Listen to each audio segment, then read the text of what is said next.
The hardest part of any improvement project isn't identifying the problem. It's figuring out what the solve needs to look like. Today, I'm going to show you my approach using a real project that I'm leading at work. What's up, everybody? My name is Aaron. I'm the Vice President of Operations for a New York City live events company that was recently named one of Inc. magazine's best places to work. I've spent the last 2 decades of my career working with technical and creative teams to improve processes and workflows. And today, I'm going to show you under the hood on a real project we're working on with a task force aiming to revamp our debrief process. Let's dive in. So here we are in Miro. This is just an infinite whiteboard space. I use this for these kinds of process improvement meetings where not everybody can be in the same room together when we can't use actual sticky notes on a real whiteboard. We had a meeting recently for our task force looking to revamp our debrief process, and this felt like a really good use case to do a demo with. For anybody maybe not familiar with what a debrief process is, in project-based work, at the end of it, we meet internally to talk about everything that went well, things maybe that didn't go so well, but most importantly, what we can improve on for next time. So our team has a process in place, but we're looking to improve it to see what we can get more out of where. So we've convened a task force. We've been meeting regularly to go through our target condition to our current condition to our target condition workflow process that we've talked about in a previous video. So we're here at the point of goal setting. So I sent out a message via Slack the day before this meeting that had 5 questions in it, so we could kind of guide the specific conversations into areas that we know we need to be looking to improve. So this made it a little bit easier for us to target areas that we could develop themes out of. So these items here actually reflect a lot of different people's thinking. We had 6 people in the room all having discussions. And as they were conversing, I was just taking notes and being like, oh, that's an interesting tidbit. That's an interesting idea. Let me tag that here. So just going through quickly here are some things we identified as a group on how we would define what a debrief process is. I think this is really important to make sure that we are all aligned on exactly what it is process and structure-wise that we're working on. So what I'm going to do here is I'm just going to go through here and I'm going to look for themes. And I'm going to group them by themes. And so we kind of have to see where the natural overlaps are. So for instance, here we go. Vendor venue specific notes. Okay. A debrief needs to have vendor and venue specific notes. A debrief needs to talk about what happened pro and con and after the event. So this is more of a heading than it is about a feature. We need to define action items for the future. So let's see, that kind of groups a little bit here. We talk about what happened pro and con and define actions for the future. Final step, what can be improved? So let's see, that's the final step, but it ultimately is talking about what can be improved, which does marry nicely with defining action items for the future. What can we do better for this event next year? Let's see, so that kind of groups here, but it also kind of groups here. So we're going to keep that in the center for a second. All right, action items for the event next year. All right, that's definitely right on top of that one. And you can actually see here action items, that is directly connected. Action items for people is immediate. So basically this was saying there are 2 different kinds of action items we can look at. Action items for the event team for next year and action items for individuals that should be addressed more immediately. So those kind of group here. In fact, maybe groups here a little bit more than here since these are specifically about next year. Make sure we're not starting from 0 the next time we work with the event vendor or venue. So again, that's a little bit more of a heading. Let's see, internal versus client feedback. We can use internal feedback faster. Okay, so I'm kind of seeing that there is a themes developing here about doing a really good job of just defining what a debrief actually is. So that's great. And then the other thing is really talking about what happens after the debrief and the way we use that debrief. So I think this is where I'm going to focus on a little bit more. We're going to talk about what happened pro and con. We're going to define action items for the future. We're going to identify what can be improved. And among those action items, we can identify things that can be done for next year and action items for individuals that can be more immediate, and then here we go, what can we do for this event next year?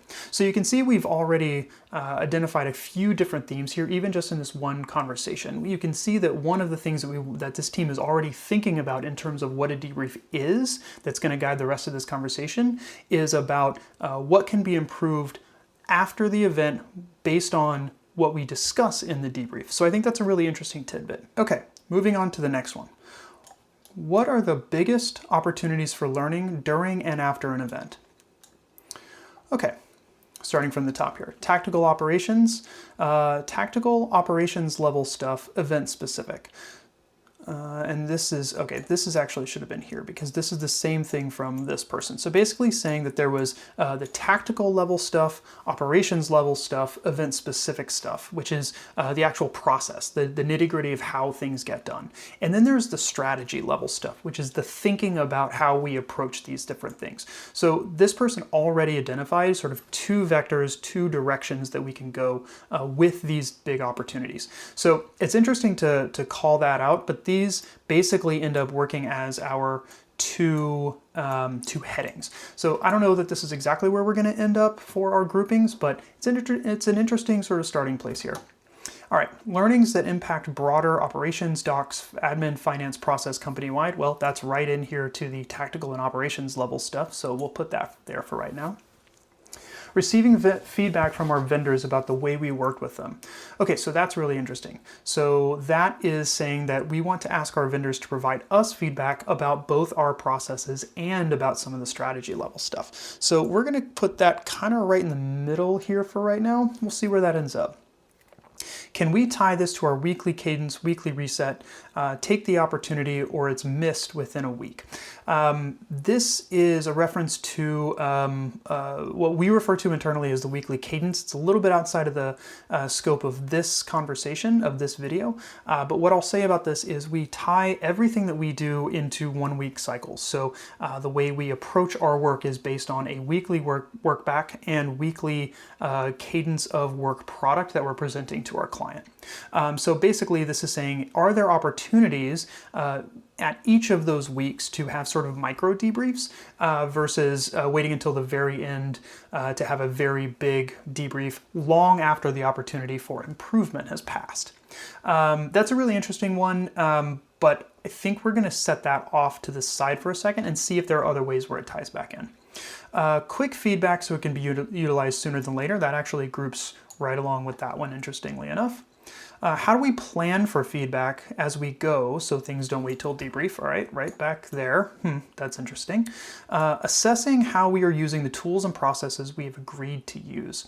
Okay, so that's going to come right back over here. So actually, interestingly, I think we can largely group this with the strategy and kind of redefine what we meant by strategy here. Strategy would be the thinking about how we deploy the debrief process rather than the strategy about the thinking around rather than the improvements we're looking to make around the thinking about our projects. So that's really interesting. So I'm going to stick with that, and I'm going to put this right back over here and say that this is more of an operations process level thing. So really interesting. We'll come back to that.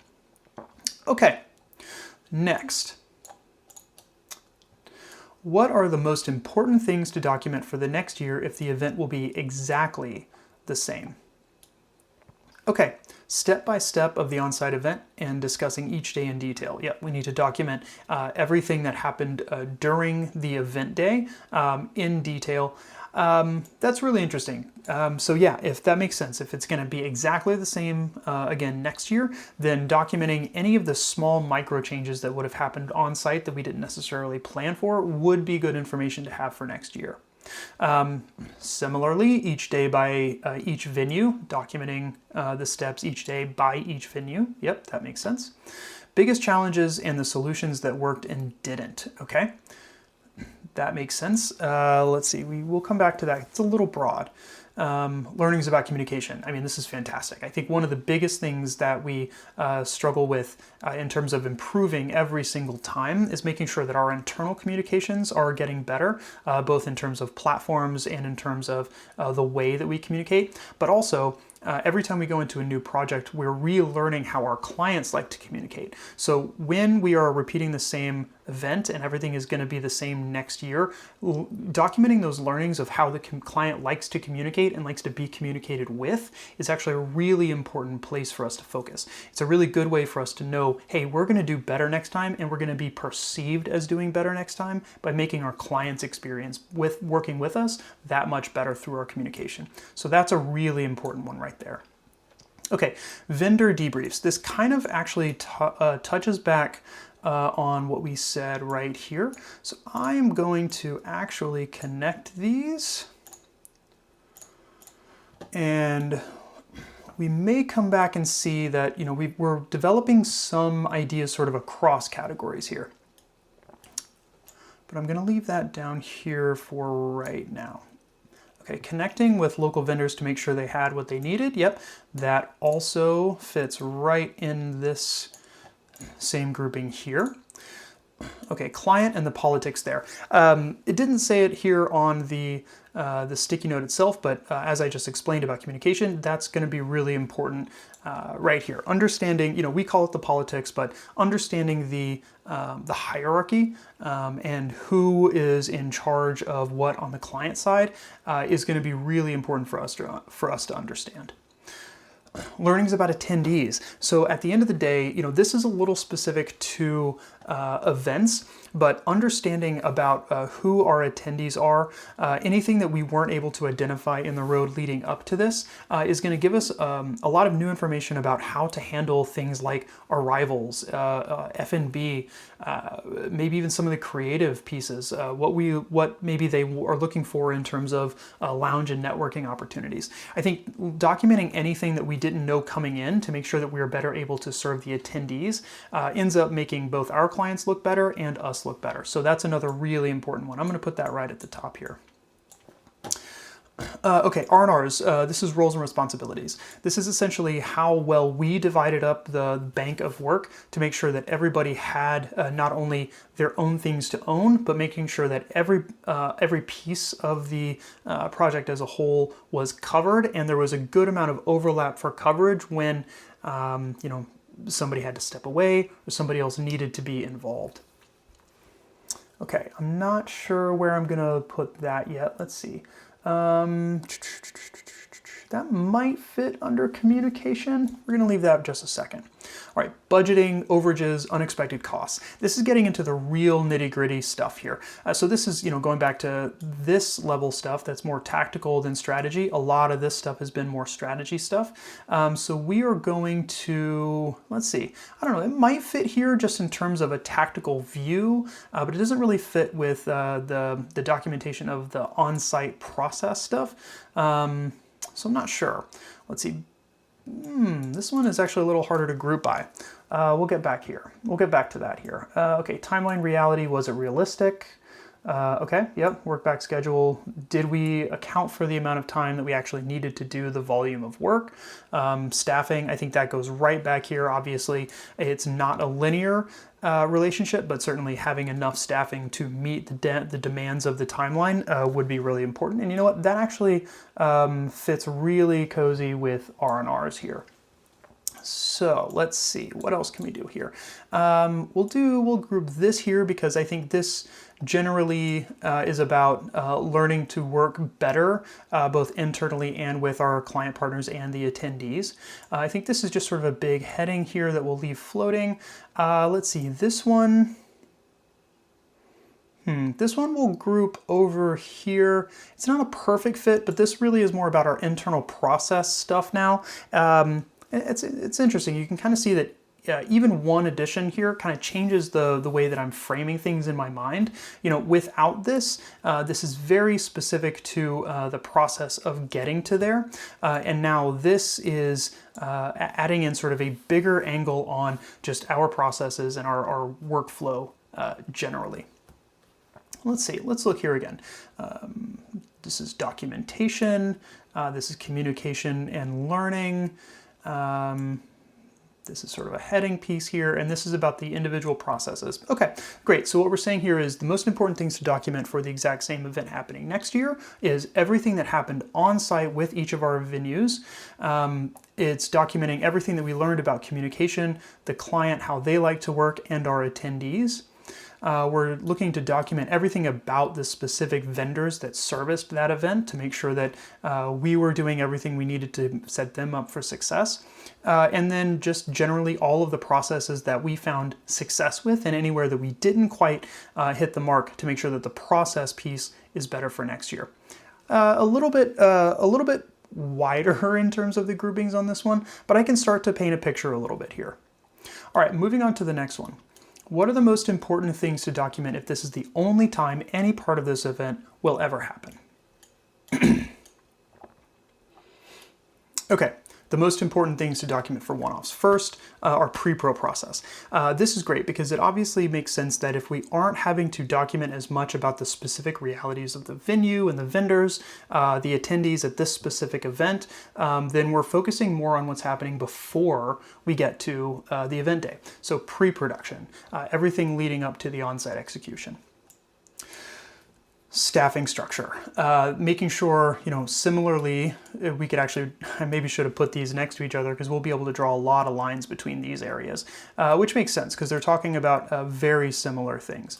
So staffing structure, did we have the people in the right place to do the volume of work that we needed to do, and communication. This is obviously going to focus a little bit more on internal and how we generally approach communication with our clients. I'm not sure how I would group these just yet, so let's keep going.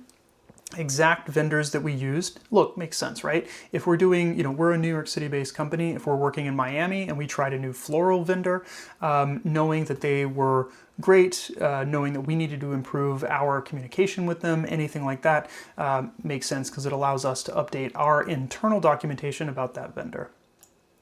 How well we developed relationships with all the different entities. This is great. This really comes back to that outcomes versus output level of metrics. So finding a way to say for ourselves, how good did we do at developing relationships with the venue, the vendor, the client, the attendees, any external stakeholders. It lets us kind of have the self-reflection piece, which is going to allow us to focus on how we'll improve across a lot of different projects going forward. And then, creative. This is actually the first time creative has come up in any of these lists, which I think is really interesting. Creative things that we liked and want to use in other places. So basically, what is a creative thing that we did that we felt really proud of that we might want to take back and use as a baseline for some other ideas for other projects? And lastly, how did we handle the unknowns that came up? Right, great. Okay, so starting to see a little bit of some overlaps here. So these are really about, how we as a team worked, how we as a team can improve. So you have some of these, exact vendors that we used, but most of this is really about documenting where we as a team did well or maybe didn't do well and can do better. So I'm going to leave these two over here kind of floating. Makes sense, but they don't really fit in with the rest of kind of these two things, right? The process, again, going back to that tactical and strategic piece. The tactical piece is the specifics of how we structured the project, and the strategic piece is how we approached all of these different pieces in getting there. Okay, so moving on to the last question. If we were defining a debrief system from scratch, what are the top 3 to 5 goals we should set for ourselves? So this is really interesting. This is more about what does the debrief meeting need to do than about the documentation or the improvement process or anything else. So first things first, psychological safety for hard feedback. I love that this is the first thing on here. We need to make sure that as a team, we are super comfortable with each other so that we can look at each other and say, hey, look, this thing maybe didn't go so great. This is an area that needs more attention, and we want to work together to make sure that this works. Moreover, we need everybody in that room to be able to speak up and say, hey, I had trouble with this. Hey, here's an area I identified that maybe somebody else didn't, maybe nobody else even saw, that really needs some attention here, and we need to focus on that. Making sure that everybody feels safe to put their hand up, that's a really important piece for what's going to make an effective debrief. That's great. I love that that's there. Okay, need to make time for everything. Scale with the size of the show and team. One of the problems we have seen is that we typically work on 1 hour blocks for almost everything in our working lives. So we have client meetings that are an hour. We have internal meetings that are an hour. So when we have been working over the last couple of years in our debriefs, we've been setting the debriefs for an hour. And particularly on more complex, larger shows where there are a lot more people in the room that have had we've had more positions on that project. You know, this goes back to the R&Rs. We have more people that have more roles and responsibilities. 1 hour just isn't enough to get through everything. So this is saying that we need to make time for everything, and the time of that debrief meeting needs to scale with the size of the show. Maybe an hour and a half is sufficient. Maybe it needs to be an entire afternoon for a really complex and difficult one. Next, identifying and collecting data to have an idea of change and progression over time. So this is going to come back to outcomes versus output. This is just saying that we need to develop a system of metrics to make sure that we are able to see where and how we are making progress over time. We've tried a couple of different ways to do this, Likert scale, sentiment scores, those kinds of things. We haven't quite figured that out yet. That's why this is here. We want to make sure that we can track and see a progression over time to know if we're on the right track. Next, create clear summaries of action items. The output of any meeting like this really needs to culminate in what are we doing? And this comes right back to, let's see, action items for next year and action items for people. Really love this. Like, what can we do immediately to fold back our learnings into other projects, and what can we do for documenting on this one, on this particular event, so when you spin up next year, we're hitting the ground in a better way. Love that. A short timeline after event, but not too short. 1.5 weeks might be a good target. Very often, our business, at least in New York, is very cyclical. We have incredibly heavy springs, we have incredibly heavy falls, and a little bit lighter in summer and winter. Even that's a little different because you have heavy execution phases where all of the projects are happening at once, and then you have heavy pre-pro phases where all of the projects are sort of in pre-pro at once because of that, that heavy and light cycle. But basically what this is saying is that very often we have people that are kind of in back-to-back complicated events. So we find ourselves sometimes waiting 3, 4, 5 weeks to have a debrief. So we kind of lose some of that nuance and detail. So we want to make sure that we're capturing at least the details early on, and then hopefully having the meeting as quickly as possible right after. So targeting 1.5 weeks. And you can see that that could even be compounded by, okay, so we've had a 6-month-long process for this particular project. Something goes wrong in week 3. Now we're, 5-ish months later, and then now we're having to wait another month to have that debrief. We're missing so many opportunities to learn and grow and improve based on the things that are happening along the way. So we just want to shorten the timeline as much as we can so we can get those learnings back into the rest of the processes. Okay. Next thing, we want to make sure everyone has the ability and time to provide their feedback before the meeting. Great. That is very much in alignment here. So this is saying that we want to make sure that everybody can review, document, and document their own pieces before we get into the meeting, and that the meeting is able to is long enough to allow everybody to be able to speak. So it's interesting. So you can kind of actually group these things here, right? We want to make sure that we have time to address everything. We want to make sure that everybody is able to review and provide their feedback. We want to make sure there's enough psychological safety within the group that everybody can speak up for themselves. And we want to make sure that that all happens pretty quick after the event. So, okay, I'm going to play with that for a second. All right. Clear categories so we can define action items. Great. This is really more about the structure of the documentation than anything else, but we'll group those. Those are really similar. Clear categories for review and clear categories of action items to come out of it. Should spend a moment to list the wins. Okay, yeah, love that. If anybody has read the book Traction, there is a concept of a level 10 meeting there, and they talk about how you should conduct meetings so that they're incredibly valuable every time. Not going to get into that here, but that's what that note is referring to. So let's see, that could go back into, well, it's sort of mates a little bit with this idea here to make sure we have enough time for everything, including that wins piece. Is there an automated way to send out a form for the review in one of our softwares? Okay, yeah, makes sense. So that can be, let's see, part of this and part of this. Makes sense. Okay, identifying and collecting data to have an idea of change in progress over time. Okay, so that's a post-debrief thing. Yeah, actually, you know, to talk about it in a different way, we could look at the pre-debrief, the debrief meeting, and the post-debrief meeting. So if I were to copy all of this and bring it down here, let's see, we could also look to group this by, let's see, you need to be able to develop psychological safety has to happen before we get into this meeting. So we'll move that over here. That's going to be post. That's going to be during the meeting.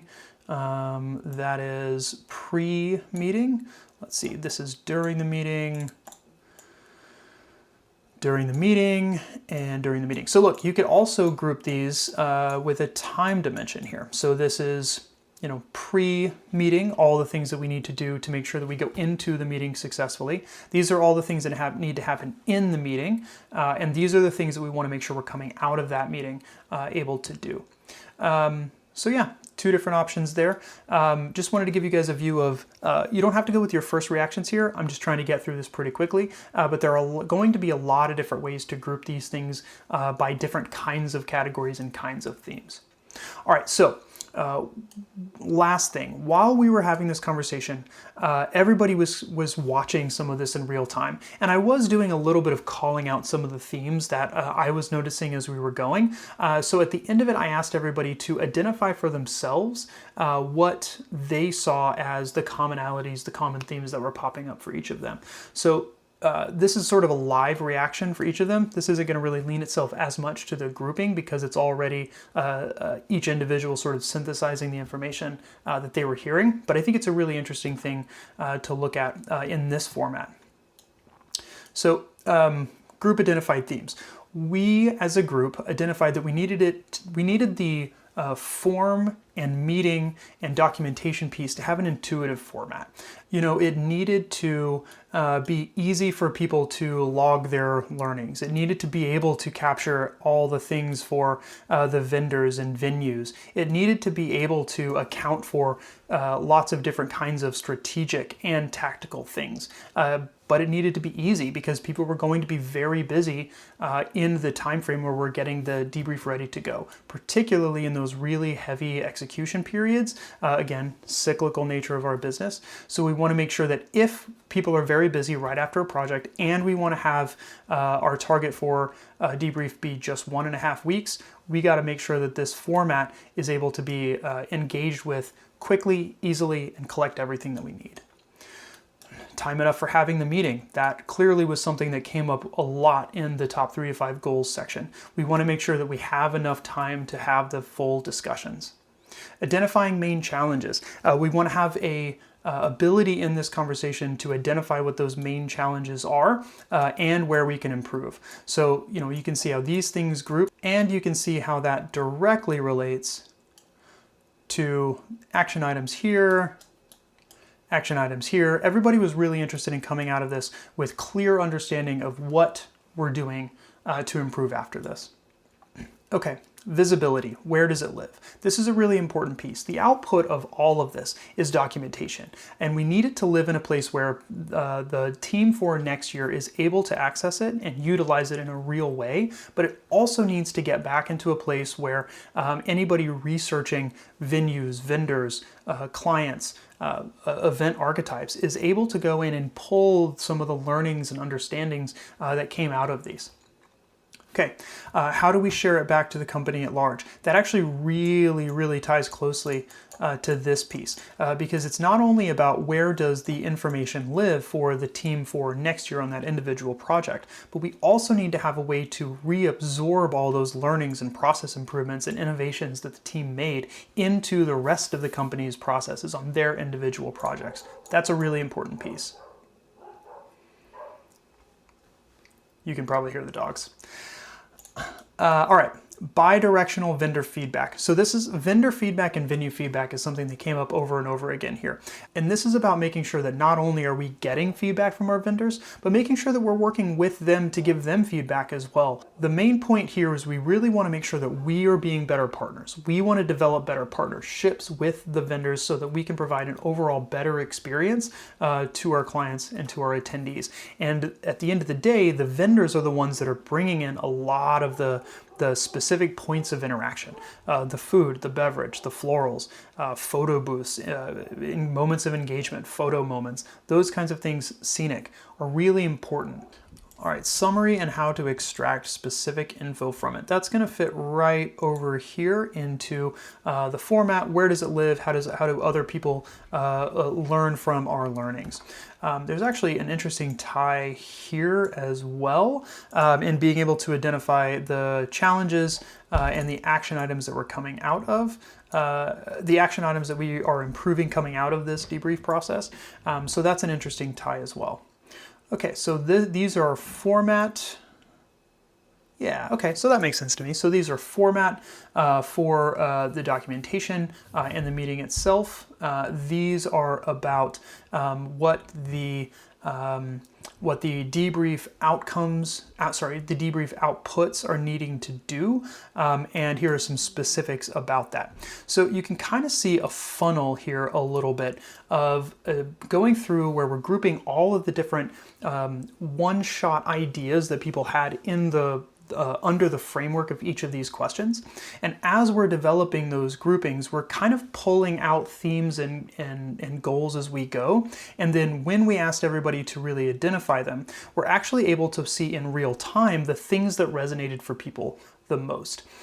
So my next step here is to go through here and account for all these different groupings, synthesize all of this, get it back into Slack for everybody to review, and break it down into a small number of goals. And I can tell you that most of that is going to be based on these groupings here and filling in with some of the details on some of these other things. All right. That's it for today. Thank you so much for your time. If this was helpful, please like and subscribe. It really does help more people in our industry find this content. Leave a comment down below and let me know how your team approaches the debrief process. Let's keep the conversation going, and I'll see you on the next one.